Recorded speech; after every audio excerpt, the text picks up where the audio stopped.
For inconvenience. जो हुआ सुबह से बेसिकली सारा बिजी शेड्यूल चल रहा था एज यू नो, और आपने सब देखा भी है।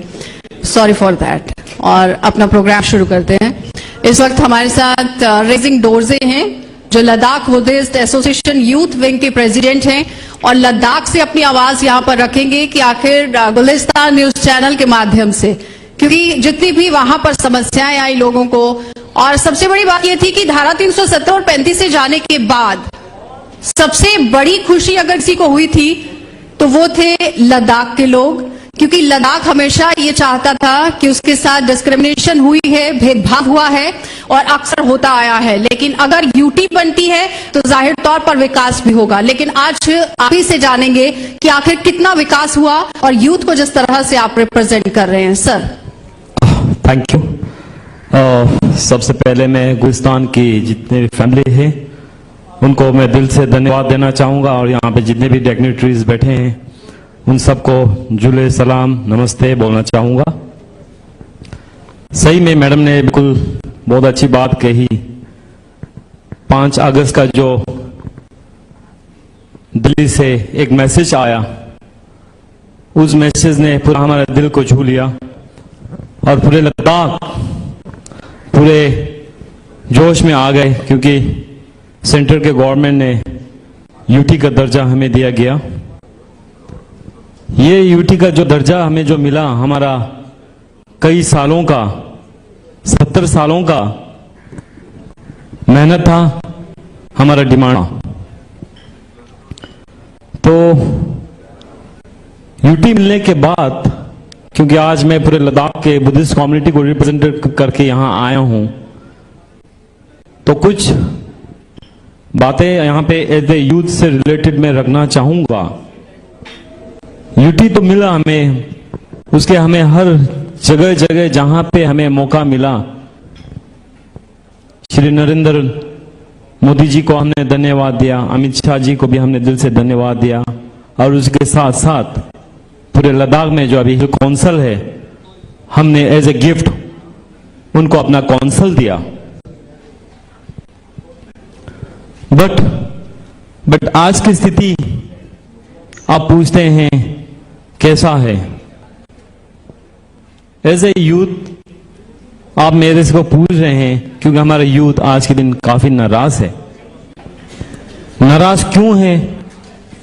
बिकॉज अनएम्प्लॉयमेंट बहुत ज्यादा है। लेकिन सरकार की तरफ से कहा गया कि अनएम्प्लॉयमेंट को दूर किया जाएगा और कई रिक्रूटमेंट्स भी शुरू की गई, और सबसे बड़ी बात यह थी कि यूथ जब तक पढ़ेगा नहीं तो आगे बढ़ नहीं सकता है। कई तरह का इंफ्रास्ट्रक्चर भी तैयार किया गया लद्दाख के अंदर। Exactly, youth is very important, but जो प्रॉमिसेस किए गए थे वो प्रॉमिसेस फिल नहीं हुआ अभी तक। जो होना चाहिए था वो नहीं हुआ। इंफ्रास्ट्रक्चर की बात करें, आपने मुझे अच्छा याद दिलाया। इंफ्रास्ट्रक्चर फंडिंग काफी आ रहे हैं, ऐसी बात नहीं है कि नहीं आ रहे हैं सेंट्रल गवर्नमेंट की तरफ से, बट जितने भी अभी तक एक यूटी बनने के बाद एक लद्दाख एक छोटा सा एक डिस्ट्रिक्ट के अंदर, लेक के अंदर आप जब यूटी का सेटअप कर रहे हो, सबसे पहले तो जितने भी अपने ऑफिसर्स है सब अपने लगे हुए हैं, अपने ऑफिस को बनाने में लगे हुए हैं। जितने भी सेंट्रल गवर्नमेंट के फंड्स आ रहे हैं वो अपने लिए खर्चा कर रहे हैं, लोकल्स के लिए नहीं है। रहा जॉब क्रिएशन की बात करते हैं, लद्दाख के अंदर आप सबको पता है 2 डिस्ट्रिक्ट है, एक ले एक कारगिल। जो ले का डिस्ट्रिक्ट का जितने भी एम्प्लॉय है सारे यूटी में लगे हुए हैं, जॉब क्रिएशन नहीं हुआ है, तो उससे अभी बहुत प्रॉब्लम है। से जॉब क्रिएशन हो सकती थी, क्योंकि पहले भी जिस तरह डिस्क्रिमिनेशन रहती है और लद्दाख से बच्चों को जम्मू आना पड़ता था पढ़ने के लिए, लेकिन सरकार की तरफ से आप लोगों को यूनिवर्सिटीज दी गई, हेल्थ सेक्टर को सही करने की कोशिश हुई, फाफलंग एरियाज तक हर सुविधा पहुंचाने की कोशिश हुई कि दूरदराज इलाके के अंदर जितने भी लोग हैं वो कनेक्टिविटी ना खो दें, उनका कनेक्शन रहना चाहिए शहर के साथ। क्या लगता है कि जमीनी सतह तक वो पहुंच पाए कि नहीं? नहीं, वही तो हम भी पूछ रहे हैं कि पहले हमें लगा यूटी मिल जाएगा, जो डिस्क्रिमिनेशन जो हमारे साथ जो कश्मीर गवर्नमेंट के थ्रू होता था अब वो नहीं होगा, हम यही सोचते थे। बट अनफॉर्चुनेटली वही हो रहा है आज के दिन भी। आज के दिन कमियां भी कहां वही पर हो रह रहा है। गई? तो जिन आप लोगों को चुनकर भेजा गया था वो आवाज नहीं पहुंचा पाए कि जनता आवाज नहीं पहुंचा पाई? नहीं, देखिए, अब दिल्ली गवर्नमेंट में दिल्ली में जाएंगे तो हमारे से एक एमपी है, बहुत अच्छे डायनेमिक है, उनकी आवाज एक एमपी से जो नहीं हो पा रहा है, ये हमें लग रहा है। बट उसके साथ साथ जॉब्स वगैरह होना चाहिए था। अब हमें तो यही लगा यूनियन टेरिटरी बनने के बाद अब हमें कश्मीर के आगे झुकना नहीं पड़ेगा। अब वही चीजें जो अभी आप सेंट्रल गवर्नमेंट के आगे हमें लड़ना पड़ रहा है। देखिए, जहां पे हमारा एक फिगर है 3 लाख का पॉपुलेशन है, तो उस 3 लाख में ये जो यूथ जो आ रहा है उनको अभी तक एक जॉब क्रिएशन नहीं। मैं आपके नॉलेज के एक वो रखना चाहूंगा, एसएससी का हुआ था, अभी रिसेंटली हुआ है एसएससी का, आप सबको पता है, उसमें उन्होंने पोस्ट निकाला था 797 समथिंग निकाला था।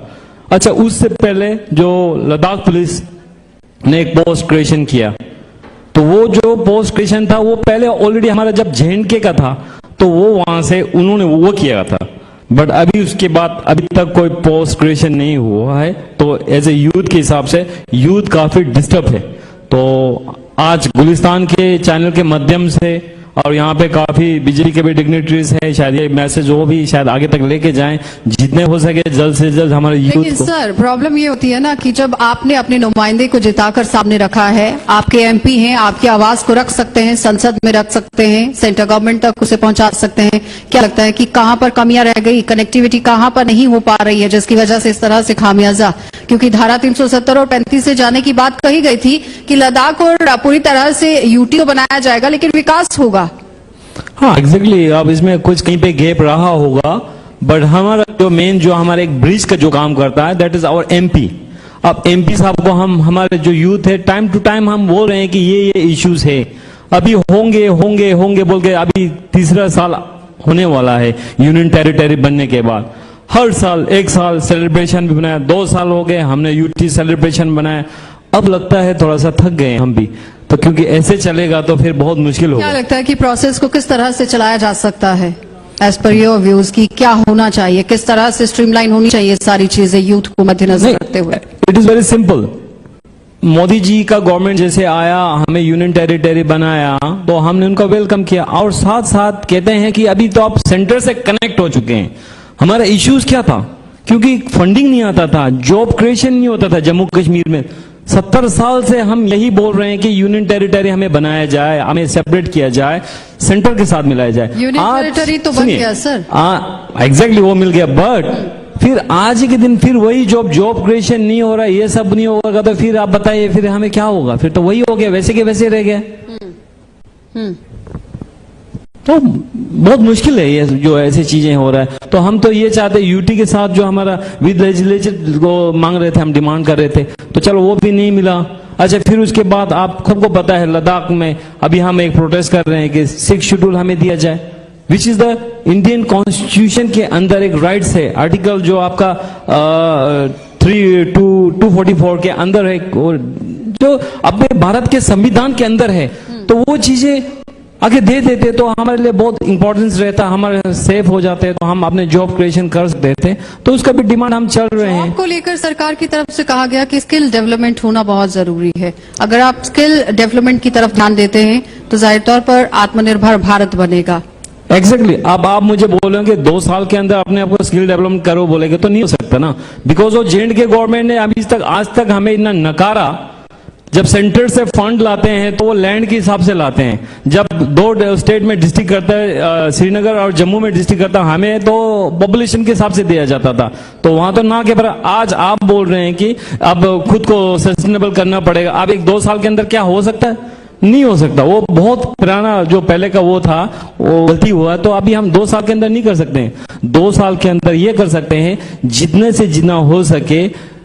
मोदी जी जो हमारे बीजेपी गवर्नमेंट है जो सेंटर में है, वो ऐसा कर सकते हैं कि जॉब जल्दी से निकाल दें। और है भी क्या है बाकी, और इंडिया के हिसाब से देखें तो सकते हैं कि 370 और 35 से जाने से पहले जिस तरह से हालात थे वैसे ही लद्दाख के अंदर है। हाँ, कुछ आपने टॉपिक दिया है, बदलते लद्दाख जम्मू कश्मीर यहाँ पे डाला हुआ, वही बदल रहा है। लड़ तो हम पहले भी रहे थे, लड़ना अभी भी पड़ रहा है। बट ना हमने पहले भी उनको, जो कश्मीर गवर्नमेंट था तब भी हमारा सेंटर में एक एमपी था, अभी भी एक ही एमपी है। तो मतलब लड़ रहे हैं, देखते हैं अब कब मोदी जी करते हैं, जितना हो सके जल्द से जल्द इसका सोल्यूशन निकलेंगे तो अच्छा है। किस तरह से उम्मीदें रखते हैं सरकार से, क्योंकि जितनी भी आप लोगों की तरफ से उम्मीदें थी उन्हें पूरा करने की कोशिश की गई है। यूटी की उम्मीद थी, यूटी आप लोगों को दी गई, उसके बाद इंफ्रास्ट्रक्चर वहां पर स्टैंड अप लगाया गया और आपने देखा कि अलग से पुलिस भी, और अब तो काफी काम भी हो रहा है ग्राउंड पर, लेकिन आप कह रहे हैं कि ऐसा कुछ भी नहीं देखने को मिल रहा है। ये बहुत बड़ा सवाल है। नहीं, बिल्कुल आपकी बात सही है। यूटी दिया गया, हमने हर प्लेटफॉर्म पे नरेंद्र जी का हमने शुक्रगुजार किया, हमने जो अमित शाह जी का शुक्रगुजार किया। आप खुद सोचिए, समंदर के बीच में नाव दे दिया, चलाने के लिए पैडल नहीं दिया। अब पैडल का जो नाव का रिमोट वहां रखा है तो कैसे चलाएंगे? तो अभी हमें जो 6 शेड्यूल का जो डिमांड है, अब ले और कारगिल दोनों मिलके तो एक स्टेट रूट की भी बात करते हैं वो लोग, तो दोनों मिलके। तो हम तो पहले तो 6 शेड्यूल बोलते थे, तो कहते थे भाई 6 शेड्यूल क्या जंस्कर वाले को चाहिए क्या, कारगिल वाले को चाहिए क्या? तो बात है, सही बात है, उनका भी क्या, उनको भी चाहिए। अब दोनों मिलके बोल रहे हैं, दोनों डिस्ट्रिक्ट बोल के बोल रहे हैं हमें तो स्टेट रूट चाहिए, तो क्या देंगे? मुश्किल है। नहीं लगता कि मिल बैठकर काम करने की जरूरत है, कि घर में ही सेटलमेंट की जाए कि क्या चाहिए, पहले वो पूरी तरह से डिस्कस होना चाहिए कि आखिर चाहते क्या है? बिल्कुल बिल्कुल, एग्जैक्टली, आपका बहुत अच्छा पॉइंट है। इसके लिए एक टेबल पे बुलाना चाहिए, उस पर डिस्कशन होना चाहिए। पहले डिफरेंसेस थे, बट आज के डेट में कोई डिफरेंसेस नहीं है, तो मेरे ख्याल से एक प्लेटफॉर्म पे उनको बुलाना चाहिए, बात होना चाहिए। हाँ, क्या मालूम, नेगोशिएशन भी हो सकता होगा, क्योंकि जितने भी जो हमारे लीडर्स है वो उस पर कुछ नेगोशिएशन भी कर सके। तो एक प्लेटफॉर्म, ऐसा एक माहौल तो बनना चाहिए, तो वो जरूरी है। और सबसे बड़ी बात कही गई थी कि हर 6 महीने के बाद लद्दाख के अंदर से लोगों को जम्मू आना पड़ता है या फिर कश्मीर का रुख करते हैं। क्या लगता है उसमें कमी आई है? लद्दाख के अंदर ही अब सारा काम हो रहा है? नहीं, ऐसा तो नहीं है कि अभी आप जम्मू में, मैं भी जम्मू में बैठा हूं, तो अभी आप देख सकते हो पूरा लद्दाख के जितने भी यूथ ज्यादा होगा यहीं पे ही होगा, ठीक है, उसमें कोई डिफरेंसेस नहीं है। हाँ ठीक है, यूनिवर्सिटी है, पहले भी था यूनिवर्सिटी, अच्छा कॉलेज था, डिग्री कॉलेज था, अभी भी है, हाँ एक डिग्री कॉलेज बढ़ गया है, बट ऐसा नहीं है। इंफ्रास्ट्रक्चर बढ़ाने से अंदर का जो टीचर्स वगैरह वो कंप्लीट रहना चाहिए, तब बनेगा, एक्चुअल डेवलप होगा। इलेक्शंस अनाउंस कर दी गई है लद्दाख के अंदर और पूरी तरह उस पर काम भी चल रहा है। अपनी जनरल डिमांड सामने रखना चाहेंगे कि जो नुमाइंदे इस वक्त कंटेस्ट करेंगे वो किन मुद्दों को लेकर सामने आएंगे, तो उसके बाद आप लोग वोट करेंगे और उसे चुनकर सामने लाएंगे? अब वो तो उन्हीं से पूछे, क्योंकि मैं पॉलिटिकली तो हूं नहीं, मैं तो एक अपने लद्दाख के यूथ से रिलेटेड हूँ, और ऑब्वियसली यूथ तो यही पूछेगा कि जॉब, सबसे पहले आखिर मुझे को वही पूछता है, तो job, I need the job. अब जॉब के बारे में, यूथ बैकबोन है और यूथ जो चाहता है, आई थिंक कि हर पॉलिटिकल पार्टी उसे लेकर चलेगी। यूथ क्या चाहता है? Youth is very simple, youth को क्या चाहिए होगा आज के डेट में? यूथ जब अभी अब एमए ग्रेजुएशन करके डिग्रीज लेके आ रहे हैं, तो बिकॉज ऑफ द जॉब चाहिए मुझे सबसे पहले, वही उनका डिमांड रहेगा, जॉब। और तो कुछ एडिशनल तो मांग नहीं रहे हैं, अपने लाइफ को सिक्योर करने के लिए एक जॉब मांग रहे हैं, वही है, तो उनका डिमांड तो यही है। चलिए, तो फिलहाल लद्दाख की जनता की जो आवाज है, यूथ की अगर आवाज की बात करें तो वो जॉब है, रिक्रूटमेंट पॉलिसीज हैं कि ज्यादा से ज्यादा रोजगार जो है वो होना चाहिए, और जनरल बात भी है, क्योंकि अगर युवा पढ़ रहा है, लिख रहा है, तो जाहिर तौर पर आगे बढ़ने के लिए, और रोजगार अगर नहीं है तो फिर बहुत बड़ा सवाल खड़ा होता है। तो इस पर गौर फरमाना बहुत जरूरी है, क्योंकि लद्दाख के अंदर आप देखिए इस वक्त इलेक्शन का माहौल है, हर कोई चाहता है कि वो जीतकर सामने आए, लेकिन बड़ा मुद्दा जो है वो रोजगार है। अगर इस पर गौर फरमाया जाता है तो जीत हासिल हो सकती है। Thank you, so thank you very much, आप लोगों ने हमें बुलाया, क्योंकि मैं लद्दाख से इतने दूर से आया हूं, मेरे बात सुनने के लिए पेशेंस के साथ, थैंक यू।